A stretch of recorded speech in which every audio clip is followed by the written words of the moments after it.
Good morning সকলকে। এখন বাজে ঘড়িতে 6টা। যথারীতি সকালে আমি ছাদেই আসি, তো ভাবলাম কিছু জিনিস আপনাদের সাথে শেয়ার করি। যেমন আমাদের নতুন সদস্য এসছে বাড়িতে। এই যে প্রথমেই যেটা দেখালাম জলপদ্ম, ওই গাছটি নতুন আমাদের বসানো হয়েছে। তার সাথে কুমড়ো গাছ বসানো হয়েছে। তার পাশে দেখালাম আমড়া গাছ, সেটাও আমড়া হয়েছে গাছেতে। বেদানা গাছ মানে ডালিম গাছ আর কি, ডালিম গাছে ডালিম হয়েছে, লেবু গাছে লেবু। তার সাথে গোলাপ গাছেও ভর্তি কুড়ি এসেছে। ওই অর্কিড যে ফুলগুলো হয়, ওগুলো সাজানোর জন্য ঘরে আর কি ব্যবহার করা হয়, সেই ফুল ফুটেছে। আরও কলকে ফুলের মতো হলুদ ফুল, পঞ্চমুখী জবা, বেগুনি জবা, কতগুলো ফুটেছে দেখুন।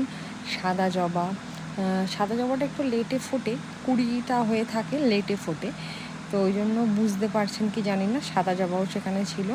হলুদ আর লালে জবা, এইটা আবার কেমন দেখুন, হলুদের সাথে লালটা আবার একটু বেরিয়ে মতন, মানে কেমন টাইপসের জবাটা, কিন্তু খুব সুন্দর দেখতে।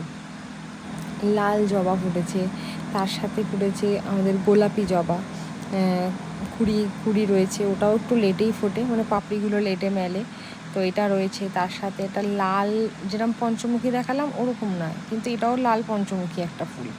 তারপরে হলুদ কলকে ফুল, আরও এইগুলো হচ্ছে ছোট ছোট চারা বসানো হয়েছে, যেগুলো হচ্ছে শীতকালে হবে, এখন থেকে না বসালে শীতে ফুলটা ফুটবে না, তাই। আর এই জায়গাটা হচ্ছে নতুন করে রেনোভেট করা হয়েছে, যেখানে হলুদ বড় বড় কলকে ফুল ফোটে।